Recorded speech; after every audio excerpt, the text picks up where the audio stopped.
Welcome. I'm Carl Frederick, and I will be interviewing individuals for Kenosha Voices, an oral history project of the Kenosha County Historical Society in conjunction with Kenosha Community Media. I have worked in newspapers for more than 40 years as an editor and a reporter. 38 and a half of those years were at the Kenosha News. I am also a member of the Kenosha County Historical Society Board. We hope you enjoy these programs. I'm speaking with Lou Rugani, a radio personality in the Kenosha area for more than 50 years. Welcome, Lou. What am I, a redwood? No, you're just 52 years in the business. Yes. What was your first job in radio? The disc jockey for WAXO. Okay, and when did you start? January 3rd, 1969. I walked right out of American Motors and went right over there. Okay, and how did you get hired? Well, they said, you're an employee. I walked in, Darryl Gore, nice guy. Okay. I walked in, and he was sitting at his desk and doing some paperwork, and I said, you need anybody? He goes, hell yeah. I goes, boy, you must really need somebody. Maybe I made a mistake walking in here. But it worked out all right. I was there, and I started the next day. He wanted more time to go selling in radio. So I did his shift, 9 until 3. Then it was 9 till 5. Then what did you do during that time? Spinning discs. We had an easy listening format. Well, it was two instrumentals and a vocal. News, weather, sports. I didn't know anything about sports, still don't. So I'm mispronouncing sports people all over the place. I remember one guy, there was a guy named Conigliaro. I don't know why I remember that. You know that name? Yes. You do? Tony Conigliaro. Okay, I pronounced it the Italian way, Conigliaro. And the phones were ringing and all that. You know, who is this guy? Okay, so you had to read news and as Yeah, well? news, weather, sports, yeah. And how long did you work there? That was in January. I worked until April of the following year.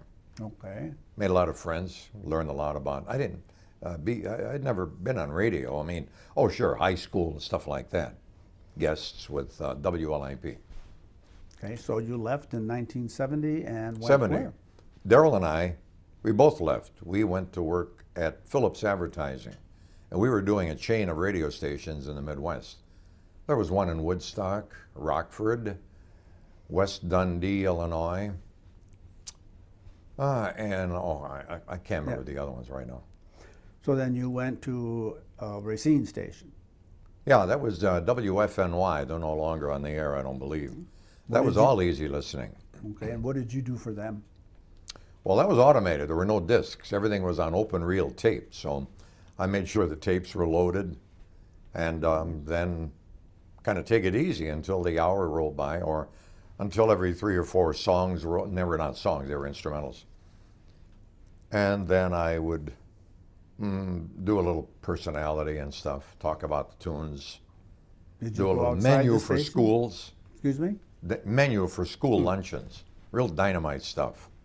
So did you do I any remember the work term out? snickerdoodle bread. Ever hear of that? No, I No, I haven't. hadn't either. I don't know. So did you work outside of the station itself or outside of the building? What did you do for them? Oh yeah, I worked. I got to be a landlord. I bought a bunch of buildings and I began landlording it up. Okay, so did that Renting. have something to do with WFNY? No, I would do that on the side. Okay. So, FNY was sort of a sideline at that point. It wasn't a Okay. main living. so did you ever go out and sell like you said Darryl did? Not at WFNY in Racine. Okay. He had asked me, the owner, he passed on, I understand. His name was Jerry Feeney, which explains the call letters, FNY. And then, but then I was there. I started out in February. And Feeney happened to be in Florida on a winter night. I mean, winterizing is, staying away from this kind of weather. This is the end of February. So when he came back, there was a story there. It's funny. Want me to tell you that story? Yes, please. Oh, okay, it's a good one. The day I walked in, one of the receptionists said, "You're not going to be here long." I said, "I just started." "You're not going to be here long. Look at this." She showed me a stack of W-2s, which is what you give somebody for their tax reports. W-2s. And I said, "What's all that?" He said he hires people and then he fires them. "Really?" She goes, "Yeah, he fires people for no reason." This is his employee telling me this. Longtime receptionist. I said, "Okay, well, I'll work until he fires me. Let's see what happens. This will be an adventure. I'll look forward to experiencing what's going to happen, you know." So he came back in May, and, I was the best employee he ever had, quote. And then after about a month or so, "You're really wonderful, except for this little thing over here. Can you read this faster?" or whatever, something. That's not it, but it's like that. "Okay, I do that." "You're not reading it fast." "Okay, I'll read it faster yet." And I could sense what's going to happen here. I guess you know where this is going, right, Chris? Tell me, where did it go? So after about 2 months, "You're making so many mistakes now." "Mistakes?" "Yeah, you know, there was this, and then you didn't do that." I forget, all nickel dime, not even that. And I could see where this was going. It turned out, cut to the chase, he liked to fire people before their 18 weeks of employment were up. I'm seeing nodding out there in the studio audience. Yeah, that means you don't get unemployment. Except he didn't count when I had started. He hadn't done the countdown. He thought that I was there in May when he returned from his trip, snowbirding. So I stuck around till I think it was late October or something, and we're past the 18 weeks. And then he didn't fire me directly, but I got the station manager saying, "He wants you gone." "I'm sorry." "It's all right." And then I got unemployment, and I called it severance pay. You know, and that was, I think he knew about that, or thought about that. Yeah, I remember him. Always wore yellow pants. I don't know what. So in was that October, Huh? this is October, you were out of radio for a time. Did you immediately go back to a? No, I wanted to recover a little bit. How long did that take? Well, I was doing news for a station stations in Zion and Lake County. We're doing local news, but basically Kenosha. They go down to the police station, fire station, the sheriff's department, courthouse, and see what happened overnight with the overturned garbage cans and the gerbil bites, stuff like that. Big dynamite broadcasting. Did you enjoy that work? Yeah, it was fun. It was fun. I'd see my friend's name show up in the police report. So-and-so was picked up for speeding, and I'd call him up and say, "Hey, how you doing on there? You know, how'd you know about that?" I goes, "Hello." So how long did you do that? Well, let's see, 1974 until 1980. And then the station was sold, and then they put all their own people in there. Radio is very volatile. When they sell, and they sell a lot, or they did, sometimes new groups come in. They bring in their other people that are already established. So I took off of there. And then 2 years later, I went to work for Racine at WFNY. Okay. So what kind of training did you have in radio before you got started, or when you got Just started? walk in. And just Walk in. That's it. No training. okay. So you didn't fill out an application when you were first hired? 'Cause Yeah, I you filled in needed- an app. Oh, yeah. Okay. You know, your Social Security and all that stuff. Yeah, that's mandatory, but no, there was no, they didn't ask me anything, which tells you how stringent their requirements were. Okay. So when did you start at LIP? Oh, actually, in 1974. I started on a Saturday. I did the all morning and all evening Saturday shift, about 12 hours. I did the WLIP AM, and then when they signed off, back then they signed off because they didn't have a 24-hour license, as we do now. So I went to the FM, WLIP FM, and that was all easy listening. And I did news every hour, and then the big 10 o'clock broadcast of news, a half an hour.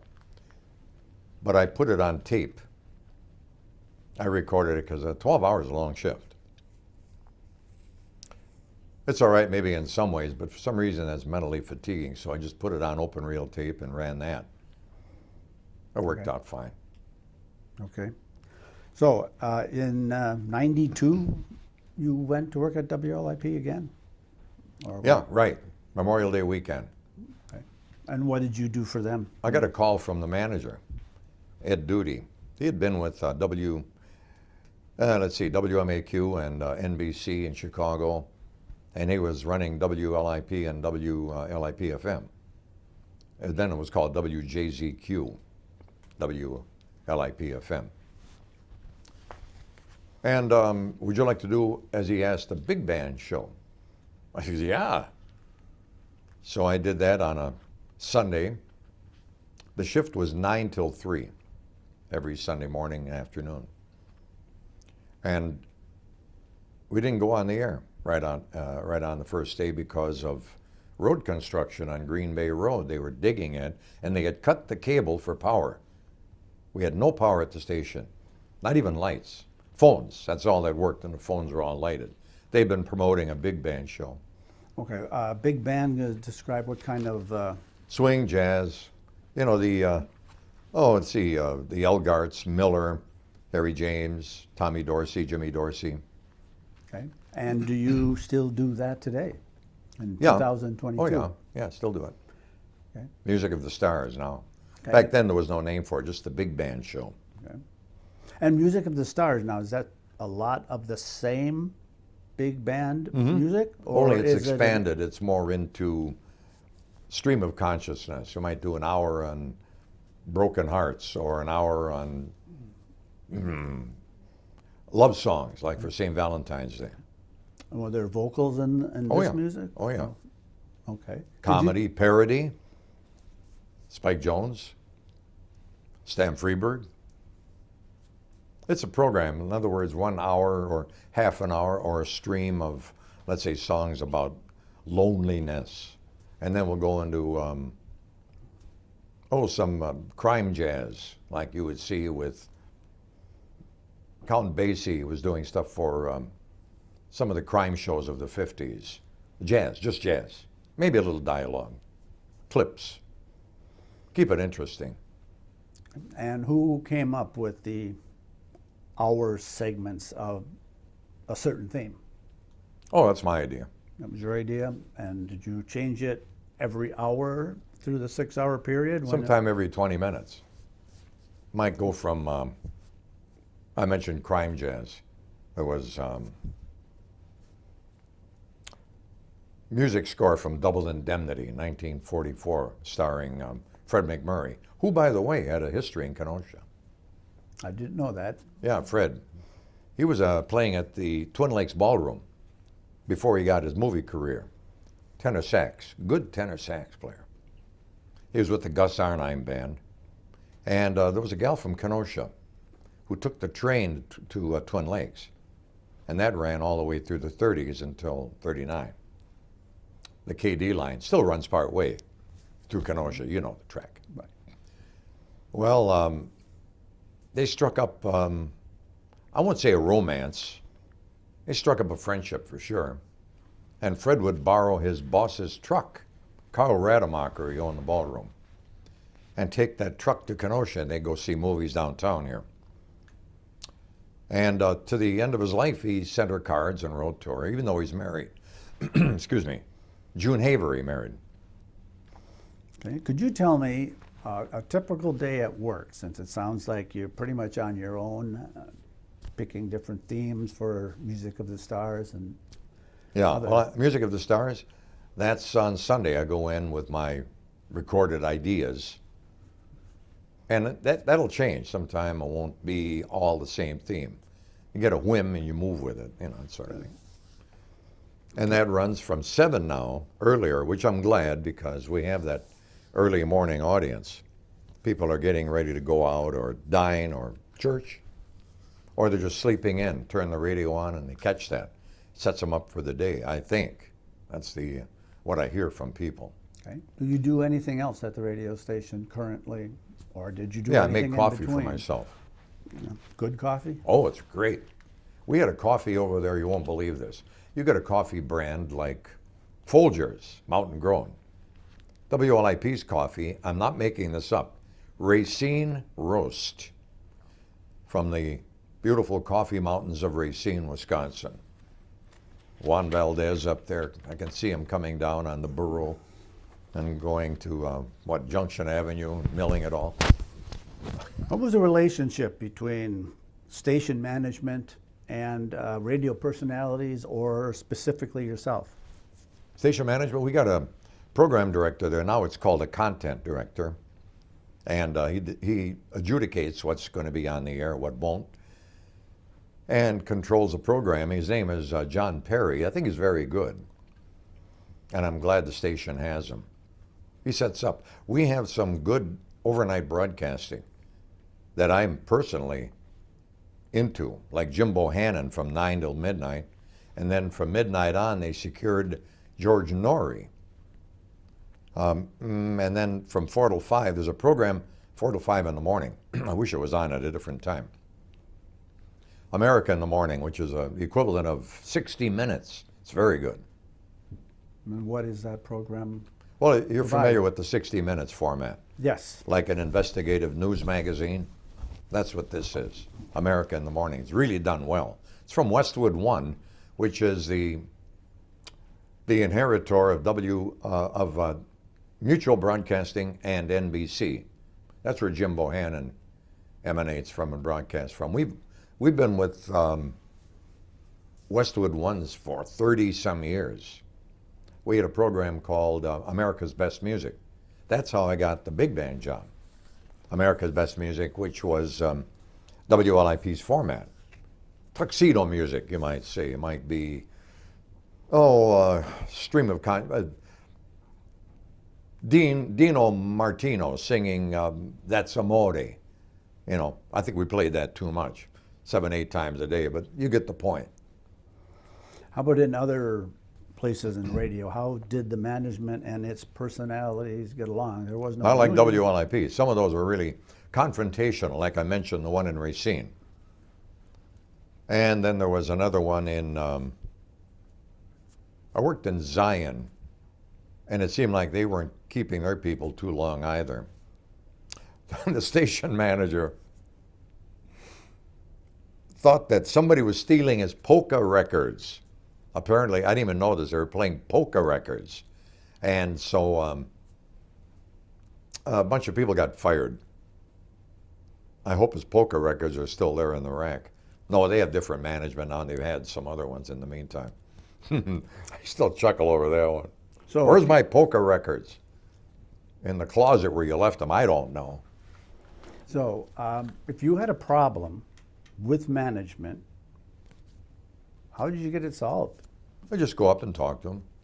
There's not too many problems. We're doing pretty well. One time there's let's see, problem, there might be, we have automation. They trigger some of the commercials, not just locally, but nationally. And sometimes it doesn't trigger. So then I'll tell him, or I'll mention it to the engineer. Got a good engineer, a newer one. Been there about 1.5 years. And he looks into it right away. They're pretty astute about that. Because all we have to sell is sound. So make sure the sound is right, sound is good. Okay. Did you do any other programming with WLIP? Yeah, I see. I did commercials, I read commercials.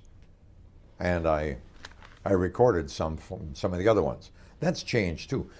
Pardon over the years. We had people from out of I used to do the imaging for WLIP. And then they decided to make it more neutral. So we have a guy, and I can't think of his name right now. He's from Milwaukee. I think he worked at a station there. He does all the imaging. And what does that involve? Next up, Rugani, the Music of the Stars, stuff like that. Okay. Did you ever develop any other show? Let's see, yeah, I worked for, on Saturday, I engineered some of the other programs. Like, for example, Irene Burry Nelson when she was on. Do you remember her? I do. Yeah. She was on the longest employee. She was there the day the doors opened. And that was on Mother's Day of 1947. By the way, we're having a 75th anniversary this Mother's Day. Even though the date may not be exact, that's the point that we like to concentrate on as far as being an anniversary. And so that'll be 75 years, and Irene was there from day one. Irene did a program Monday through Friday called Around Town, and I was doing her engineering, you might say. And then there were some programs on Saturday that I was engineering. But that got to be 7 days a week, and I thought, oh, man, I'm going to take a break. So we had a garden show. Dick Lesko from Suburban Lawn and Garden. I went to high school with him and grade school, so I knew him. I picked his theme song, Green Green. I think the New Christie Minstrels. And he still used it all the way straight on through. Then there was Kathy Redlin Bernacki for the Doctor of Design, half an hour. And then there was a guy, a lawyer, I remember him. I can't remember his name now. He was from Milwaukee, and he came here to be on anything but lawyering. I can't remember. I don't think he even had a format, just shoot the breeze. We went to Monona, Wisconsin one time, I think it was Monona, to do a story on the Mustard Museum. Have you ever heard of that? You have? Okay. And we did that for half an hour. I don't know how many people were interested in mustard. It was a fabulous place. They're not there anymore, I don't think. They're actually in Mount Horeb. Mount Horeb now? I think that's where they are. Okay. Oh, you're into mustard too. I love mustard. Rye bread, mustard, look out. Pickles, you bet. So, after Irene Burry Nelson, did you do a show? Yeah, what happened was I did Irene's last show. Irene was killed on the highway, Green Bay Road, at Highway A. That would be in the summer. And it was a Friday. And I walked into the studio in the lobby, and her office was just to the left. I remember the door open, the lights were off. That didn't seem normal. So I walked past it, she was not there. I went into the broadcast studio, and the station manager came in, told me, there's been an accident. Oh boy. And just go ahead and do the program. Well, they already knew, I guess. A car accident right there on the highway, right at the intersection. And I did that program, and that was the very last Around Town.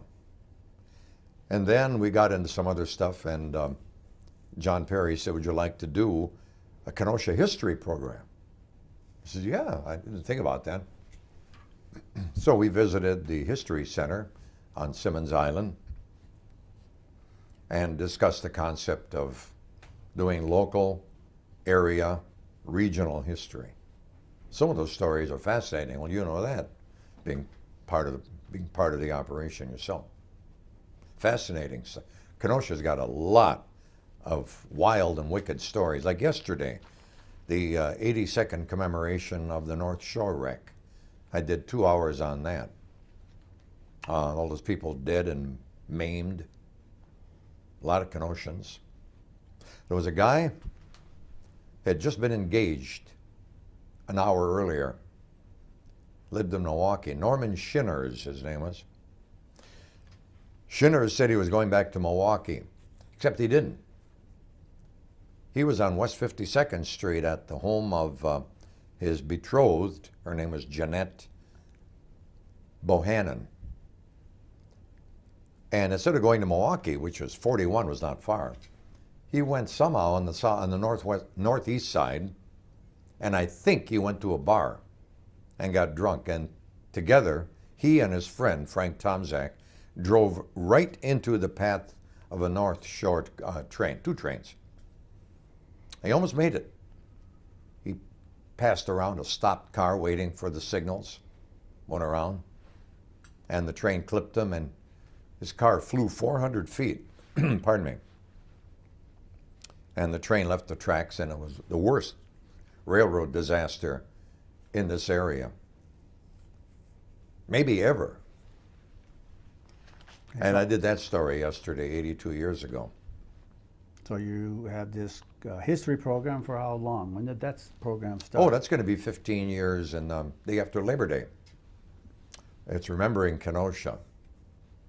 That title came from John Perry. He said, "What do you want for a theme song?" I go, "Buddy Holly's True Love Ways." Always liked it. You familiar with that tune? No? That was his last tune that he ever recorded. Recorded it October 20th, 1958. Nobody bought it until they came out with the Buddy Holly Story compilation, and that's how people heard about it. It was featured in the Buddy Holly Story, starred Gary Busey. Gary Busey played Buddy Holly, did a very good job, and sang his own music. And I heard that. I happen to know I'm not a Buddy Holly fan, not a Buddy. Although he was in Kenosha a bunch of times. One in particular, January of '59, and then a few weeks later he died in that terrible plane crash in Clear Lake, just outside Iowa, after a gig. But people didn't come to see Buddy when he was in Kenosha. They came to see the producer, Jim Lounsbury, who was a TV personality out of Chicago. He was the predecessor to the Dick Clark style of broadcasting. Dick Clark had the American Bandstand. Well, that was a copy of Jim Lounsbury's program. And Jim was there with his wife, Debbie Stevens, who people have seemed to have forgotten. They got divorced shortly afterward. But Jim, here's Jim Lounsbury. Who's Buddy Holly? And you've done this as a history, remembering Kenosha history program. And that night, Jim Lounsbury couldn't make it. So he got a WLIP disc jockey by the name of Ed Oxner to run the program until he showed up with an airplane at the Kenosha Airport, which then was by Jane Vernon High School. I mean, Jane Vernon Elementary School, rather, on South 22nd Avenue. You're familiar with that, right? Yeah. So you have done and still do a history show. Mm-hmm. You still do Music of the Stars. Is there anything else that you do at the radio station? Any other programming? Yeah, we begun podcasting everything. I didn't know how to podcast. I would have done it sooner. Finally, Wayne Carley, he's a production, promotions director. And he said, here's how you do it. And I had to write it all down. It's a bit complicated, for me anyway. And now we do the podcasts for Remembering Kenosha and the Music of the Stars. You click that into WLIP.com and look for shows, and then you'll get it. And since then, we've also gone around the nation with podcasting. And, well, podcasting, I think, goes beyond the nation. I think that's worldwide. I think it is, wouldn't you say? I think so. Yeah. But we also go streaming. That's around the nation and maybe beyond. I got a call from somebody in Hawaii, Honolulu, who said, I picked you up here. So I don't know. But that's part of the United States, so. Have you ever done a talk show? Oh, yeah. That's what I'm doing now, every Monday through Friday. Okay. And we get guests on occasion. Chris has been on. So Hope comes on again. You too. how long is that program? What's that? How long is that program? That's 2 hours minus commercials and news. Okay. That's 3 till 5 p.m. Central. And you're responsible for getting somebody on the program, or somebody else find? Unless they ask to be on. Then do you have a kind of try to do a theme when you bring Yeah, somebody we're on? trying to do a theme. Yeah, like for example, on this day in history 20 years ago in Kenosha. That's the one restriction. I keep it Kenosha and Kenosha area. If it's an anniversary, like yesterday happened to be the anniversary of the flag raising at Mount Suribachi, I talked about that a little bit because one of the callers mentioned it. I dropped that in, and then I posted a movie. One of Tony Curtis's, I think it's his best movie, The Outsider, where he plays a Pima Indian, Ira Hayes, who was on the flag raising at Iwo Jima, and he had post-traumatic stress syndrome and drank himself to death by 1959. Made a great movie on it called The Outsider, and I posted that on our Facebook. We have a Facebook page. Okay, so you're currently doing 3 different shows on LIP. No, Right. just 2. Okay, Music of the Stars, Remembering Kenosha, and a talk show, or no? No, that's the talk show, the Oh, okay. Remembering Kenosha, the talk show. All With or right. without guests. Sometimes, of course, we take calls. Okay. People call in and with a question, or once in a while we get somebody saying, can you look up my late grandfather's address? Well, maybe I can't do it right that moment, but we'll get back to them. We try to keep it on topic. I've had people call with health problems and all that, for which I'm sorry, but they only give me 2 hours. Did you, since you basically work alone when you're on air, Yeah. do you ever associate or get together with anybody you've ever worked with? Yeah, we've had some fun. I remember at WFNY, we all hung around together. We'd go out to a place, the Chancery in Racine. I think it's on Highway 20. No, is it 20 or 38? No, 20, I think. You been there? I think it's gone now. Well, I think they moved it downtown to the, That's right. You're Columbus. right. Yeah, it was out there, and that was our WFNY hangout.